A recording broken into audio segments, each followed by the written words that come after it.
हाय, मैं हूं आदित्य श्रीवास्तव और आप मुझे अभिजीत के नाम से जानते हैं। For more episodes of CID, subscribe to Sony Pal and hit the bell icon.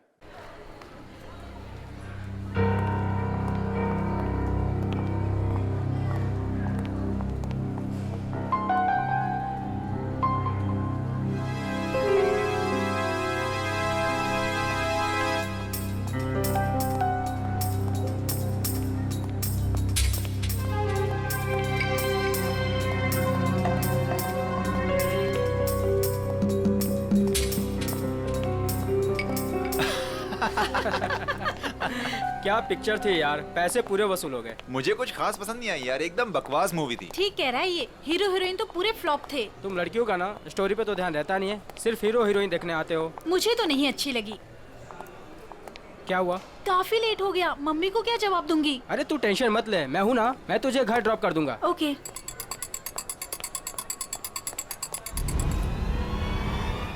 एक गोली में चला दो।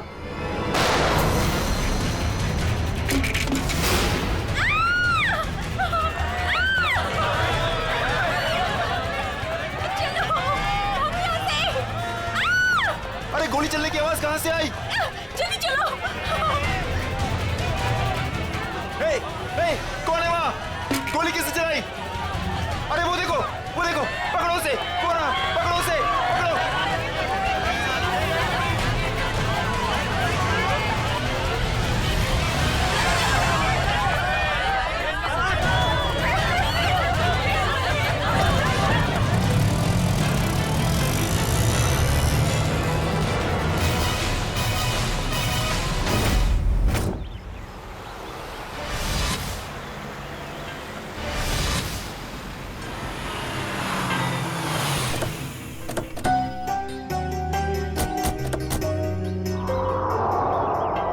यही है वो धनराज पैलेस। जितना बड़ा बंगला उतना छोटा दिल धनराज का। आज इसे सबक सिखा कर रहेंगे। चलो कम।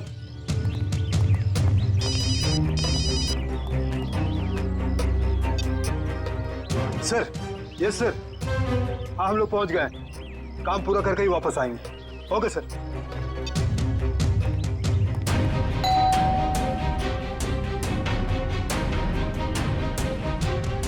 ये दरवाजा नहीं खोल रहा है, लगता है हम लोग को देख के भाग गए। तोड़ दो दरवाजा।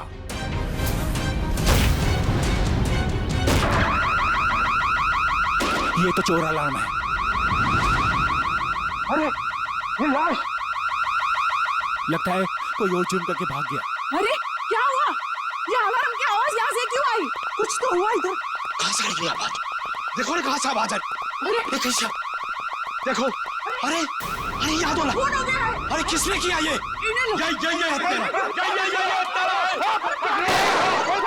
भागने ना पाए। पकड़ो इसको। अभी मैं सीआईडी को फोन करता हूँ। हेलो,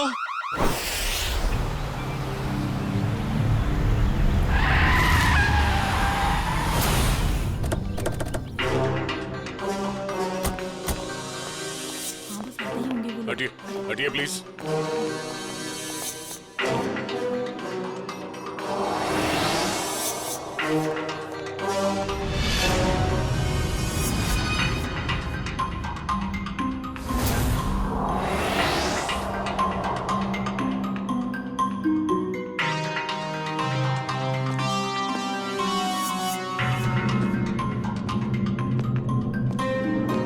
यहाँ एक चोर की मौत हुई है।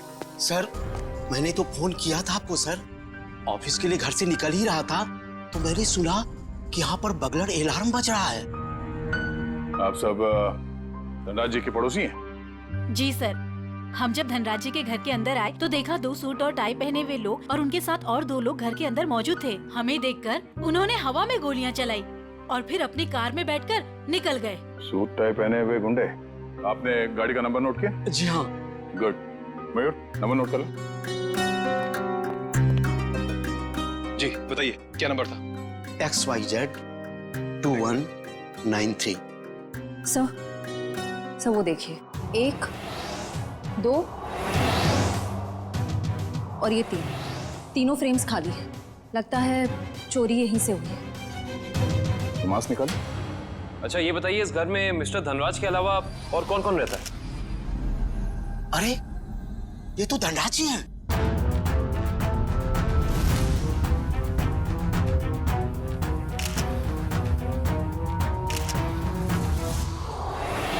लेकिन इन्होंने चोरों वाले कपड़े क्यों पहन रखे हैं? धनराज जी अपने ही घर में चोरी कर रहे हैं और उनकी मौत भी हो गई। सर लगता है इन्होंने मरने से पहले गोली चलाई है। सचिन, निखिल, श्रेया, तो देखो घर में इनके परिवार वाले हैं क्या?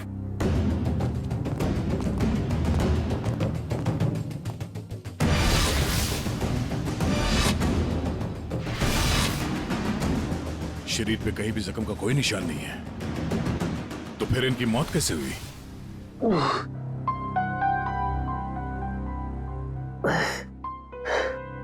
10:30।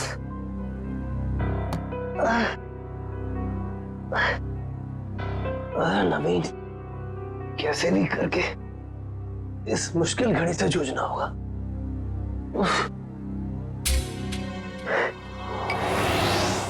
ये अभी तक ही पड़ी है, माँ ने देख लिया तो प्रॉब्लम हो जाएगी।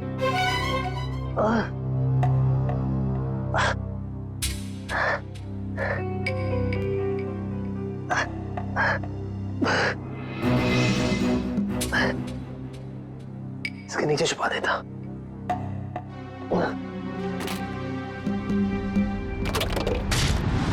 आप सब लोग जा सकते हैं, अगर जरूरत पड़ी तो फिर से बुला लेंगे।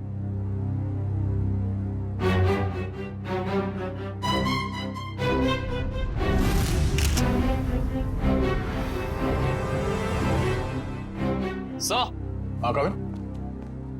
सर ये देखिए, सामने वाली दीवार से ये गोली मिली है। सर देखने से लगता है ये वही गोली है जो धनराज जी की गन से चली है। इसका मतलब है धनराज जी की मौत से पहले यहाँ कमरे में कोई और भी था जिसपे शायद इन्होंने गोली चलाई। शायद वही सूट बूट वाले गुंडे हों जो पड़ोसी बता रहे थे। तो वो लोग थे या कोई और, ये तो तब पता चलेगा जब डॉक्टर सालुंग के इनके मरने का एग्जैक्ट टाइम बताएंगे। एक काम करो, एविडेंस बैग में डालो सर।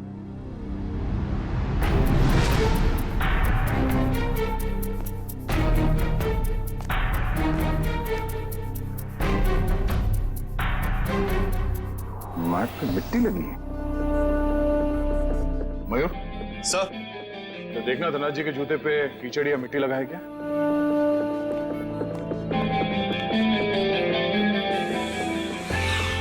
नहीं सर, जूते एकदम साफ है।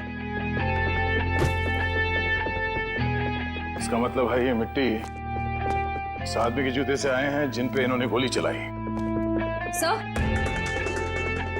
सर ये मीशा है, धनराज जी की भतीजी। ये अभी तक अपने कमरे में ही सो रही थी। तो सर ये धनराज जी की बेटी और दामाद है, ये भी अपने कमरे में सोए हुए थे। सर ये लोग धनराज जी के दोस्त थे, ये लोग भी सो रहे थे और मुश्किल में उठे सर, संभाल के। सर बड़ी अजीब सी बात, इस घर में ऐसा हादसा हो जाता है और सब सो रहे थे। नहीं कविन, लगता है इन्हें कोई नशीली दवाई दी गई है। होश में आओ, होश में आइए आप लोग, होश में आइए आप। धनराज जी की मौत हो चुकी है। ये कैसे हो सकता है? थोड़ा पीछे प्लीज। अब आगे गोली। अरे पेंटिंग्स कहाँ गए? हाँ सर, महंगी वाली पेंटिंग्स थी। तो क्या ये पेंटिंग्स की वजह से तो धनराज की जान नहीं गई ना? ये अंकल ने चोरों वाले कपड़े क्यों पहने हुए हैं? हो सकता है धनराज जी अपने ही घर में चोरी या फिर ये आप क्या कह रहे हैं? वो ऐसा क्यों करेंगे? अब इसका जवाब उनकी मौत से जुड़ा है। हेलो दयाल, मैं नवीन बोल रहा हूँ। अरे नवीन, क्या हुआ? काफी परेशान लग रहा है तू। मैं बहुत दर्द में हूँ, मुझे कोई दवाई का नाम बता। बिना चेक करे कैसे बताऊं? तू सेवली आंटी से कह दे, वो तेरे को लेकर हॉस्पिटल जाएगी। मैं कहीं नहीं जा सकता, तू मुझे दवाई का नाम बता। अच्छा ठीक है, जिम PX9 30 mg ले लेना। नवीन, कब तक सोते रहोगे बेटे? दयाल तुझे बाद में फोन करता हूँ, ठीक है? नवीन, हाँ माँ। हाँ माँ। बेटे तुम्हारा चेहरा इतना पीला कैसे पड़ गया है? तबीयत तो ठीक है ना? रात को मैं देर से सोया था तो नींद पूरी नहीं हो पाई। आप मेरे लिए दवाई मंगा देंगी? हाँ मैं दवाई ला दूंगी।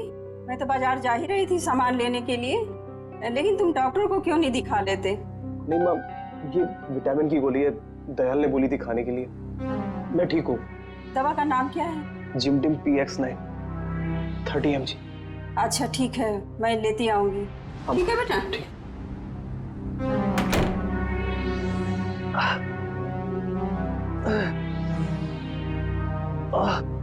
तो आप लोग इतनी गहरी नींद में सोए हुए थे कि किसी को भी गोली चलने की आवाज सुनाई नहीं दी और ना ही इस बर्गलर अलार्म की आवाज सुनाई दी। आपको किसी को पता नहीं चला कब ये पेंटिंग चोरी हो गई और कब धनराज जी की मौत हो गई? हाँ?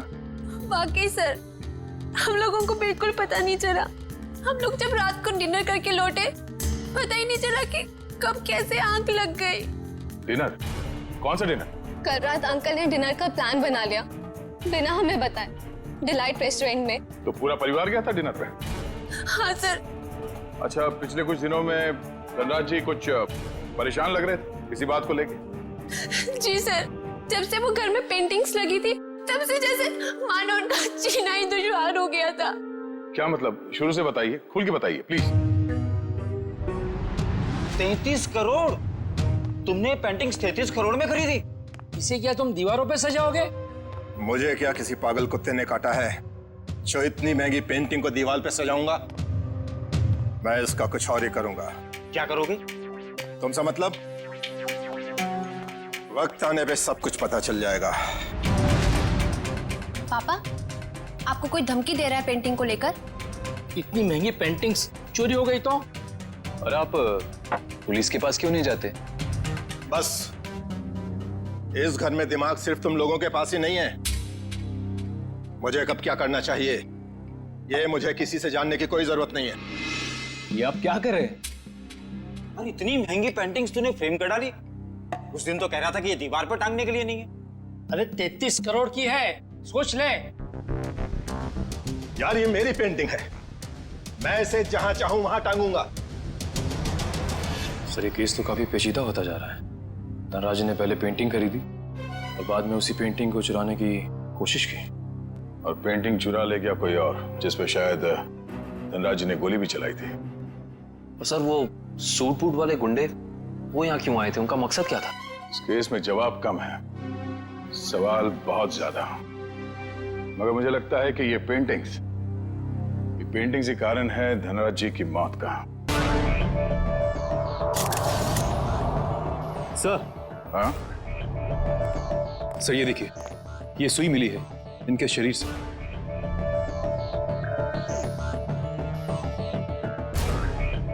सर, ये खून सुई से हुआ है? ये खून सुई से हुआ है या किसी और चीज से, ये तो डॉक्टर सालुंके ही बताएंगे।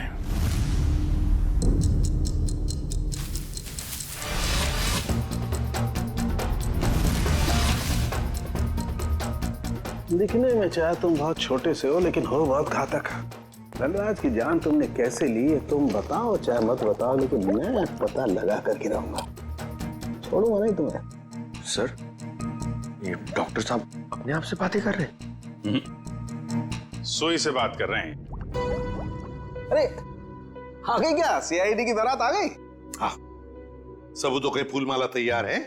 भाई साहब, सबूतों की माला से आपका मतलब अगर इस गोली से है तो माफ करना, CID की पूरी टीम को मायूस होकर के जाना पड़ेगा। क्यों? क्योंकि गोली इतनी बुरी तरह से पिचक गई है कि इससे बात करना बड़ा मुश्किल है। अरे गोली को छोड़िए सर, उस मिट्टी के बारे में बता दीजिए जो हमें डोरमैट में मिली थी। वो मिट्टी के बारे में डॉक्टर तारिका जी बताएंगे। जो काम करेगा वही बताएगा ना? मतलब नहीं, मतलब मिट्टी के बारे में यही पता लगा रही थी ना, तो यही बताएंगी। जी, इस डोरमैट पे जो मिट्टी लगी हुई है वो धनराज जी के गार्डन में जो मिट्टी है उससे अलग है। अरे वाह डॉक्टर तारिका, ये कैसे पता चला आपको? वो ऐसे फ्रेडी सर कि गार्डन में ये जो मिट्टी मिली है इसमें हमें कीड़े मारने की दवाई मिली है, और डोरमैट में से जो मिट्टी मिली है उसमें ऐसा कुछ भी नहीं है। मतलब साफ है बॉस, डोरमैट वाली मिट्टी कहीं और से आई है, बाहर से, शायद किसी के जूतों से। मतलब अभिजीत, ये उस आदमी की जूतों पर से आई है मिट्टी जिस पर धनराज ने गोली चलाई थी, चोर नंबर 2। धनराज की गोली तो चोर नंबर 2 को नहीं लगी, लेकिन चोर नंबर 2 की पिन जरूर धनराज जी की जान ले गई। कैसे? ये देखो, इस पिन को मैंने इस पानी में उबाला तो इस पानी का रंग हल्का नीला हो गया, इसका मतलब साफ है उस पिन पर जहर लगा हुआ था। कमाल है डॉक्टर साहब, आपने तो बारातियों को अच्छा शगुन दे दिया। खुश हुए ना? सड़क ये सुई कब लगी थी, कितने बजे? बस रात के करीब 10 से 12 बजे के बीच में।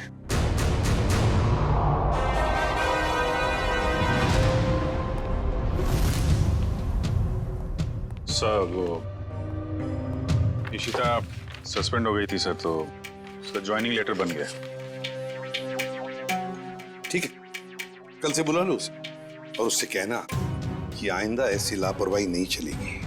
आई एम सॉरी, हमारे एक ऑफिसर के रहते हुए ये हादसा हो गया। तुमने अपनी ड्यूटी ठीक से नहीं की इशिता, तुम्हें सस्पेंड किया जाता है। हाँ सर, मैंने बात की है उससे, वो कह रही थी ऐसी गलती दोबारा नहीं होगी। देख पंकज, मैं तेरा सीनियर हूँ, इसीलिए मेरी बात में तेरी बात से ज्यादा दम है, समझे? नहीं यार, ऐसा कुछ भी नहीं। अरे नहीं कैसे? क्या है? ब्यूरो है ये, क्या चल रहा है? नहीं, कुछ नहीं सर, कुछ नहीं। मैं तो सिर्फ पंकज को धनराज वाले केस की बारीकियां समझा रहा था, मगर इसके दिमाग में घुस ही नहीं रहा है। अच्छा, तो हमें बता दो क्या बारीकियां हैं। हाँ सर, बताइए, अभी बताइए। अरे तू सुनेगा तब ना। सर, मुझे तो ये पूरा केस टेढ़ा लग रहा है। अगर पेंटिंग धनराज के घर पे थी तो उसे चोरी करवा के उन्हें क्या फायदा होगा? और ये गैर कानूनी पेंटिंग को कौन से इंश्योरेंस के पैसे मिलने वाले थे? और फिर उस चोर का उसी वक्त धनराज के घर में घुसना जब धनराज अपनी पेंटिंग चुरा रहा था। कुछ जम नहीं रहा है अभिजीत, बड़ी गहरी प्लानिंग की है ये घर में घुसना और फिर सुई से खून करना। और सर, सुबह गुंडों का घर में घुसना, इन सब के बीच में कोई ना कोई संबंध है सर। संबंध है अभिजीत, संबंध है। ये कोई संयोग की बात नहीं कि जिस वक्त ये आंधी तूफान मच रहा था तब घर के सारे लोग गहरी नींद में सो रहे थे, जैसे कि एक एक को लेकर सबको नींद की दवाई खिलाई थी। सर, धनराज की भतीजी मिशा बता रही थी कि धनराज कल रात अपने परिवार वालों को एक सरप्राइज डिनर पे ले गए थे रेस्टोरेंट में। कल रात अंकल ने डिनर का प्लान बना लिया बिना हमें बताए, डिलाइट रेस्टोरेंट में। अभिजीत, कहीं ऐसा तो नहीं कि ये जो कुछ भी हुआ है उसका उस होटल से संबंध हो जहां पर ये सारे गए थे खाना खाने?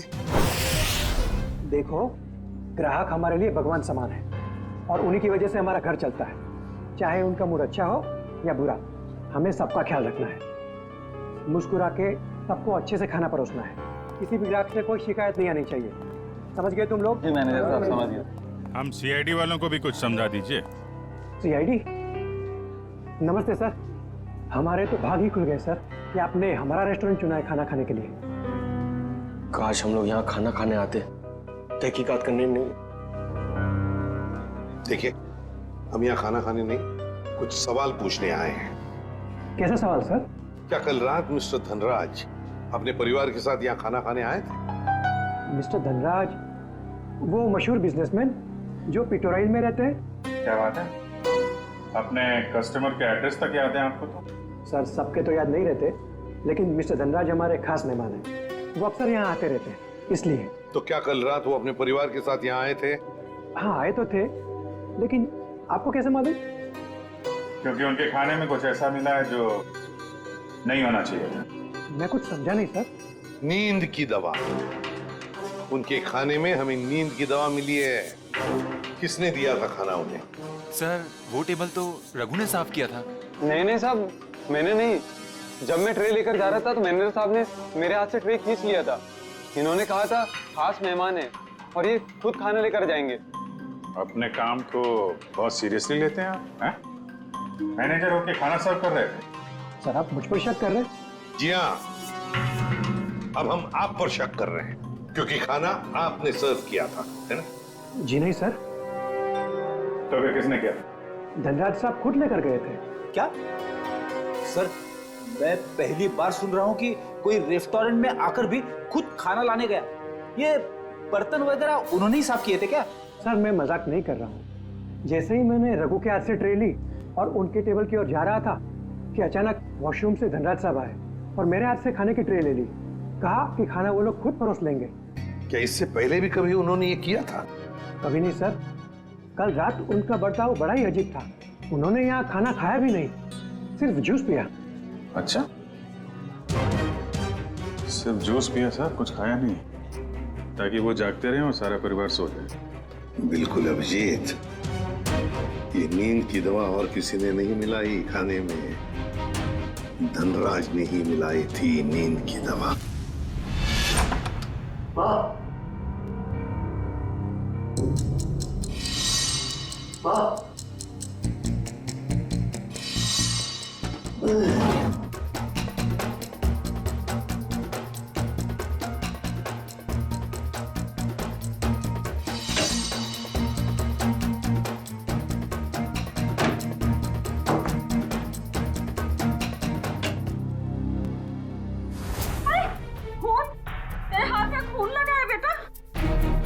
माँ मुझे गोली लग गई थी, लेकिन छू के निकल गई। गोली लगी थी? कहाँ लगी गोली? चल अस्पताल चल, अब भी अस्पताल चल। नहीं चल नहीं अस्पताल नहीं, माँ मैं नहीं जा सकता, आप दयाल को फोन करके बुला लो। हाँ मैं बुलाती हूँ दयाल को, तू बैठे यहाँ, बैठे भगवान।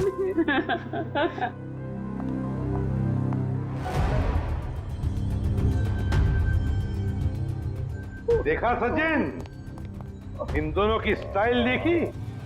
सूट बूट वाले गुंडे, वाह। सर हम गुंडे नहीं हैं सर। चुप! गुंडे नहीं हैं सर। 17 केसेस दर्ज है तुम्हारे खिलाफ पुलिस स्टेशन में, लोगों को डराने की धमकाने की केसेस हैं। और ये गन? सर ये गन डराने के लिए, मारने के लिए नहीं है सर। अच्छा, तो फिर गन भरी हुई क्यों थी? गोलियों के साथ क्या कंचे खेलते हो तुम लोग? सर पीयूष, तूने हमें पकड़वाया? तेरे ऊपर हमने गन भी नहीं ताड़ी थी और तूने हमें पकड़वाया? सर यही दोनों थे जिन्होंने मामा जी के घर पे आके तोड़फोड़ की थी। अच्छा सर, इसका हम पे कॉन्फिडेंस तो देखिए, हमारे पीछे चुप रहा है। चलो, किसी को तो भरोसा हुआ हमारी वीरता और शौर्य पर। ठीक है पीयूष, तुम जा सकते हो। Thank you sir. अब भी कुछ कहना है अपनी सफाई में? हाँ सर हम गरीब इंसान है सर। हाँ सर। देखो हमें सब पता चल चुका है, तुम दोनों की गाड़ी कोल ट्रैवल्स के नाम पर रजिस्टर्ड थी और उन लोगों ने बताया कि तुम दोनों, राजेश और सुरेश, वहां ड्राइवर का काम करते हो। हाँ, सिर्फ इतना ही नहीं, ड्राइवर के काम के साथ साथ गुंडागर्दी का भी काम करते हो। क्यों? नहीं सर, प्लीज सर, हमें बार बार गुंडा मत बोलिए सर। हाँ सर, हम रिकवरी एजेंट है, जो लोग पैसा उधार लेके वापस नहीं देते, हम सिर्फ वही पैसा वसूलते हैं। Recovery agent? धनराज के घर किस लिए गए थे तुम? ड्राइवरी करने के लिए या फिर उधार के पैसे वसूल करने के लिए? हाँ सर, उधार का पैसा वसूलने गया था। क्या? सर ये दोनों झूठ बोल रहे हैं। धनराज एक बहुत ही अमीर आदमी था, उसे उधार लेने की क्या जरूरत पड़ेगी?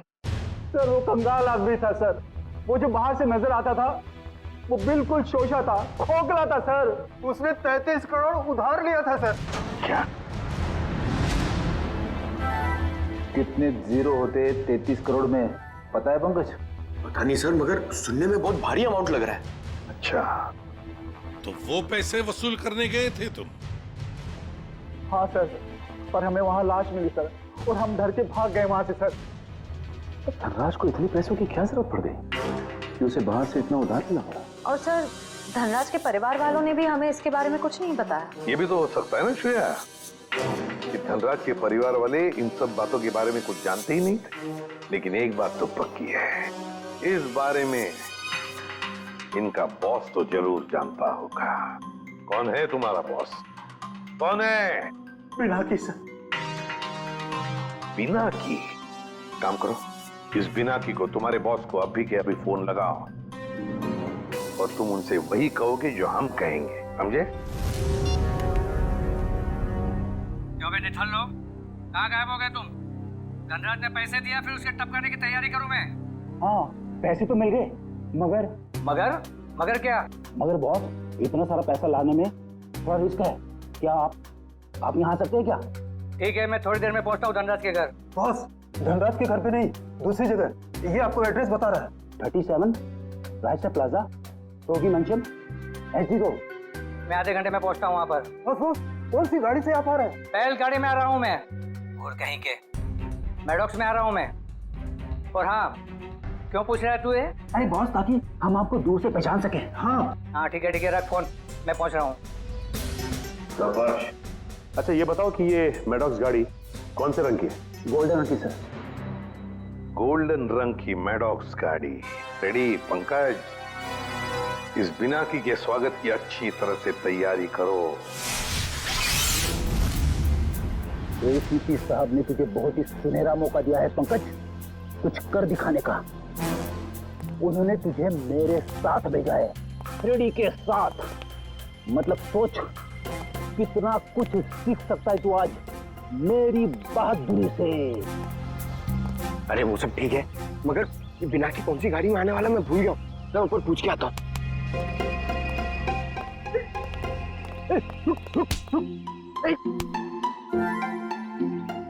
अबे उठ जा, मुझे मालूम है कौन सी गाड़ी है। ओ, अब नजरें सड़क पे रख और पैर यहीं पे इसी जमीन पे, पलके झपकने ना पाए और कदम हिलने ना पाए। मगर सर, अगर आ गया तो क्या? आ गया तो रोक के रख, बिना की के गिरफ्तार होने तक, समझे? आ गया, आ गया, आ गया, आ गया। अबे चल, अरे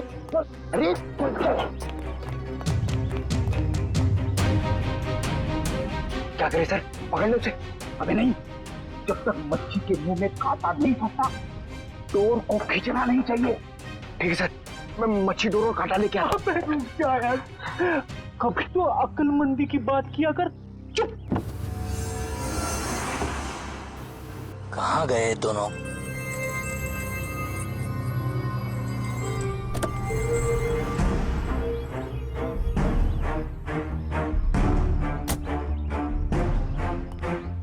कहाँ रहेंगे दोनों? ये एड्रेस तो यहीं का है। कह रहे थे कि मुसीबत में है, और देखो दोनों लंगूरों का पता नहीं यहाँ पर। कहीं मेरे पैसे लेकर दोनों उड़ तो नहीं गए? Crime investigation department, CID? अरे ये लोगों ने मुझे यहाँ कहाँ बुला लिया? बिना की बहुत पैसा है ना तुम्हारे पास, इसलिए पैसा बांटते फिरते हो, मगर सिर्फ उन लोगों को पैसा बांटते हो जिनकी ना हिम्मत है ना हैसियत पैसा लौटाने की। क्यों? और फिर उन लोगों को डराते हो। नहीं सर, मैं तो सिर्फ जरूरतमंद लोगों की ही मदद करता हूँ सर। और सर, जरूरतमंद लोगों की मदद करना तो अच्छी बात होती है ना सर। और हाँ, एक बात है, जब लोग ब्याज के साथ पैसे देते हैं ना सर, तो मेरा भी कुछ भला हो जाता है सर। और जब कोई पैसा नहीं लौटा सकता तब? तो ऐसे मुस्तैदों की मदद लेनी ही पड़ती है सर। और इसीलिए तुमने इन दोनों को भेजा था धनराज के घर पैसा वसूल करने के लिए। क्यों दिए थे इतने सारे पैसे धनराज को? नहीं सर, मैंने धनराज के घर किसी को नहीं भेजा सर। और सर, धनराज के घर चोरी हुई है, ये तो आप जानते हैं ना सर। हाँ, कीमती और नायाब पेंटिंग्स चोरी हो गई थी। हाँ, उस पेंटिंग की कीमत 35 करोड़ रुपए थी सर। 35 करोड़। धनराज ने किसी खुफिया नीलामी से खरीदा था उसे। लेकिन एक बात बताऊं सर, उस वक्त उन पेंटिंग्स को खरीदने के लिए धनराज के पास ढेला भी नहीं था सर।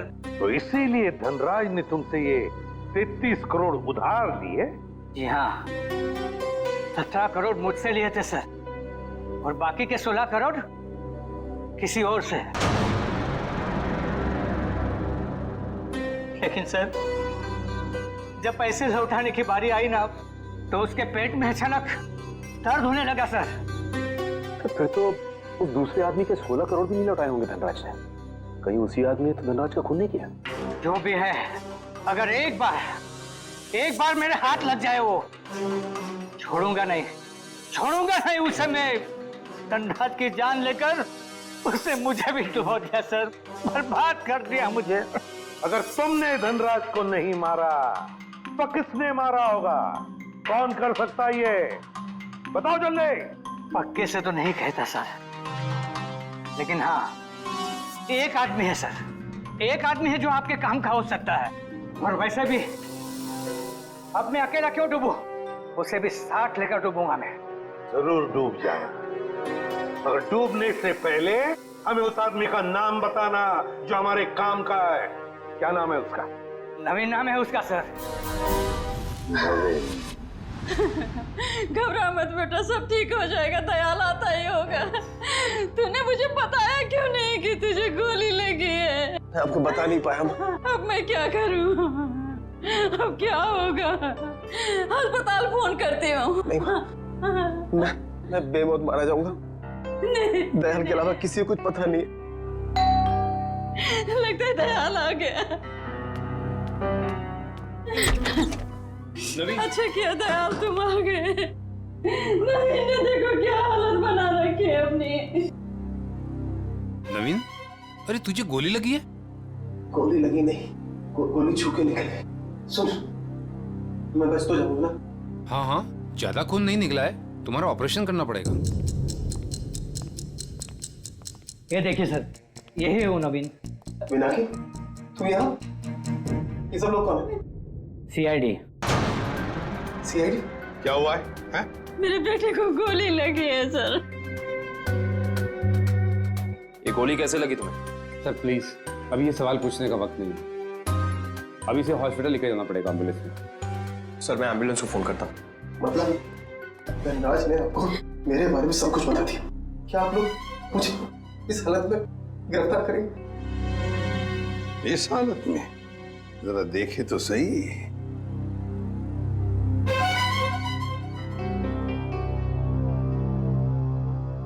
हालत इतनी बुरी नहीं है तुम्हारी, समझे? गोली छू कर निकली है। और फिर धनराज की मौत हो चुकी है। वो नकाबपोश चोर कोई और नहीं, धनराज था। बड़ी जल्दी समझ में आ गया आपको सब कुछ। अब ये बताओ कि तुमने धनराज का खून क्यों किया, वो भी उस जहरीली सुई से। जहरीली सुई? कौन सी जहरीली सुई? मैंने धनराज को नहीं मारा। चुपचाप बताओ, वो पेंटिंग्स कहाँ है जो तुमने चुराई धनराज के घर से? कहाँ है वो उस कमरे पर बेड के नीचे। फ्रेडी। सर, ये नवीन ही था जिसे उन पेंटिंग्स की धनराज से भी ज्यादा जरूरत थी। वो 33 करोड़ रुपए जो लौटाने थे माफिया वालों को। देखिए, मैंने धनराज को नहीं मारा, वो सब लोग मेरे पीछे पड़े थे। सर, अब आप लोगों का काम हो गया, मैं जाऊं प्लीज? चुपचाप यहीं खड़े रहिए। क्या आपको लगता है कि मैंने धनराज को मारा? तुमने नहीं मारा धनराज को, हैं? तो फिर किसने मारा? तुम ही गए थे ना उधर? जब मैं वहां पे गया तो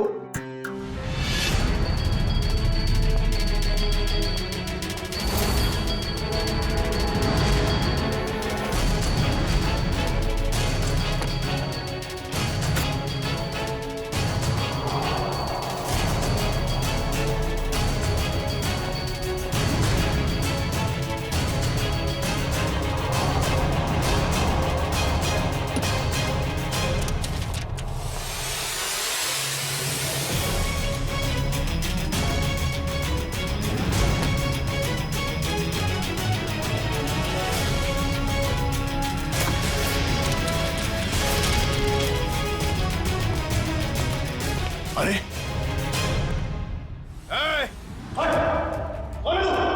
खुद चोरी करने आया है और मुझसे पूछता है कि मैं कौन हूं?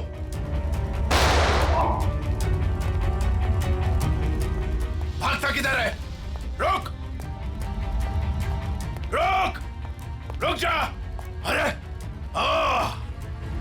और जब मैं धनराज के घर से पेंटिंग लेके भागा तो उसके घर के बाहर एक कार खड़ी थी और वो मेरे पीछे लग गई और मैं बचते बचाते मॉल में घुस गया।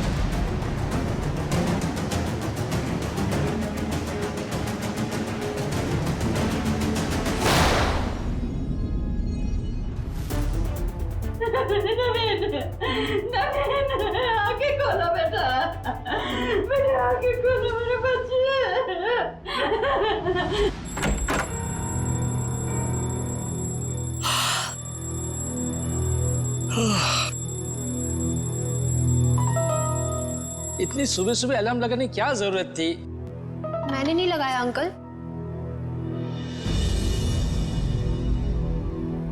अरे ये पेंटिंग्स कहाँ से आ गई वापस?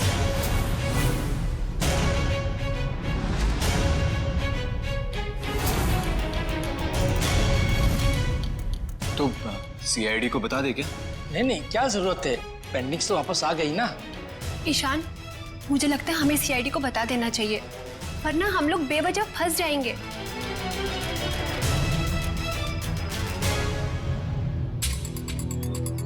सर एक बात समझ में नहीं आ रही, हमने वो पेंटिंग वापस घर में क्यों लगाई?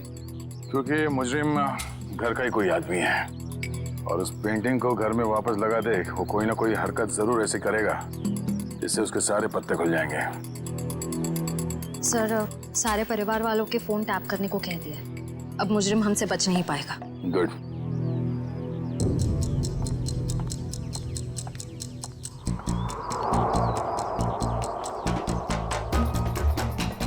श्रेया, निखिल,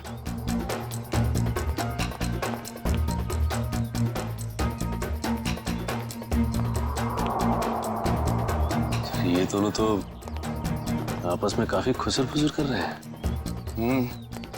अभी तक धनराज के पैसों पे ऐश कर रहे थे, अब देखना पड़ेगा उनकी मौत के बाद इनके आगे का प्लान क्या है। सचिन, मयूर,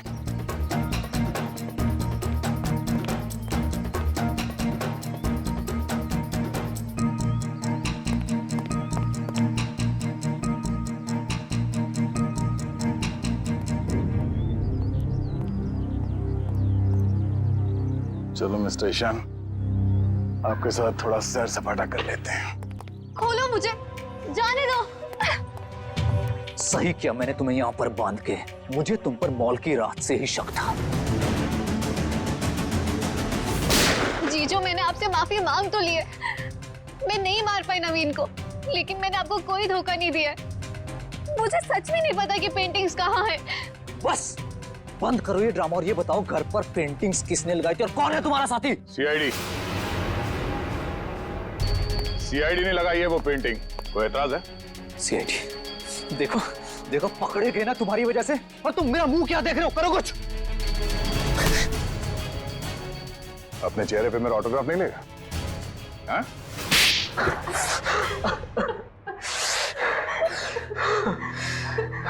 ससुर जी ने मुझसे 20 करोड़ रुपए उधार लिए थे, जिसमें से 16 करोड़ पेंटिंग्स के लिए, और ससुर जी की आर्थिक स्थिति ऐसी नहीं थी कि वो मेरे पैसे लौटा सके। भाई शान, और फिर तुमने उन्हें मार दिया। एक बार भी नहीं सोचा कि जिनकी तुम जान ले रहे हो वो तुम्हारी बीवी के पापा है। और तुम ईशान, तुम तो मेरी बहन हो ना, तुम कैसे ईशान का साथ दे सकती हो? दी, अंकल ने तो मुझे कभी प्यार ही नहीं किया, हमेशा मुझे सिर्फ एक बोझ समझा। तो ईशान ने तुम्हें अपने प्लान में शामिल कर दिया, पेंटिंग्स बेचकर 33 करोड़ रुपए पाने का। हा? तो क्या गलत किया? ससुर जी के पास पैसे तो थे नहीं, सारी शान और शौकत मेरे दम पर थी। मुझे मौका मिला, मैं पीछे नहीं हटा। बहुत बड़ी गड़बड़ हो गई है धनराज जी। वो 33 करोड़ की पेंटिंग बेचने के लिए नहीं थी, अब वो चोरी का माल हो गई। क्या बकवास कर रहे हो तुम? फंसा दिया ना मुझे, अब मैं उन्हें बेचूंगा कैसे? वो तो पता नहीं, लेकिन गवर्नमेंट एजेंसीज ने उसकी तलाश शुरू कर दी है, वो कभी भी आप तक पहुंच सकती है। तुम देखना, मैं उन पेंटिंग्स को बेचूंगा भी और मुनाफा भी कमाऊंगा और खुद को बेगुनाह भी साबित कर दूंगा। लोहा गर्म था और मैंने हथौड़ा मार दिया। मगर तुम दोनों के खाने में तो धनराज जी ने बेहोशी की दवा मिलाई, तो फिर तुम लोगों को असर कैसे नहीं हुआ? जैसे हमें पता चला कि अंकल ने खाने में दवाई मिलाई है, हम लोगों ने मौका पाते ही वॉशरूम में जाके उल्टी कर दी। मगर नवीन बीच में आ गया और तुम्हारा प्लान चौपट हो गया। हाँ, अगर नवीन बीच में नहीं आता तो जैसे ही ससुर जी सारी पेंटिंग्स लेकर घर से बाहर निकलते, मीशा उन्हें गाड़ी से उड़ा देती, लेकिन सारी पेंटिंग्स नवीन के हाथ में लग गई। मगर धनराज को मारने की क्या जरूरत थी? तुम्हें तो सिर्फ पेंटिंग्स ही चाहिए थी ना? क्योंकि मुझे लगा अगर पेंटिंग्स मेरे हाथ से निकल गई तो कम से कम घर और जायदाद तो मुझे मिल जाएंगे।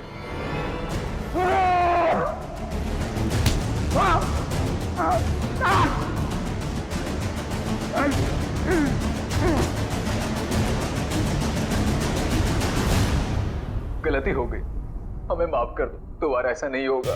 पैसों की लालच में तुम दोनों ने अपने ही परिवार के एक को मारा है, अपने ही परिवार के। अगर फांसी से बढ़कर कोई सजा होती ना तो वो तुम्हें मिलती। काश। मैं सर, ले जाओ इन दोनों को। चलिए चलिए मैम।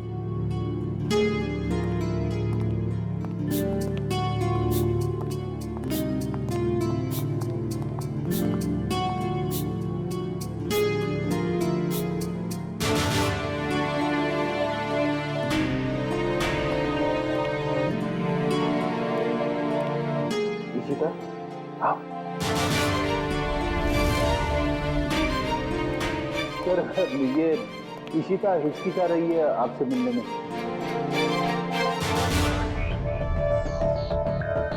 क्यों हिचकिचा रही हो? सॉरी सर, पूरे सस्पेंशन पीरियड में मैं सिर्फ यही सोचती रही कि जब मैं वापस ड्यूटी पे आऊंगी तो आपसे नजरें कैसे मिलाऊं। अपनी गलती का एहसास हुआ तुम्हें? गलती ही नहीं सर, एक बोझ है ये मेरे ज़मीर पर जो हमेशा रहेगा, शायद मेरी आखिरी सांस तक सर। तुम्हारी तो अभी अभी शुरुआत है। सीआईडी के रास्ते पर आगे चलकर तुम्हें कितने तरह के कांटों पर से गुजरना पड़ेगा पता नहीं है तुम्हें, लेकिन एक बात जरूरी है कि हर सीआईडी ऑफिसर को अपनी गलतियों का एहसास होना चाहिए, अपनी गलतियों से सीखना चाहिए और दोबारा गलती कभी दोहरानी नहीं चाहिए। समझी? काम पे लग जाओ।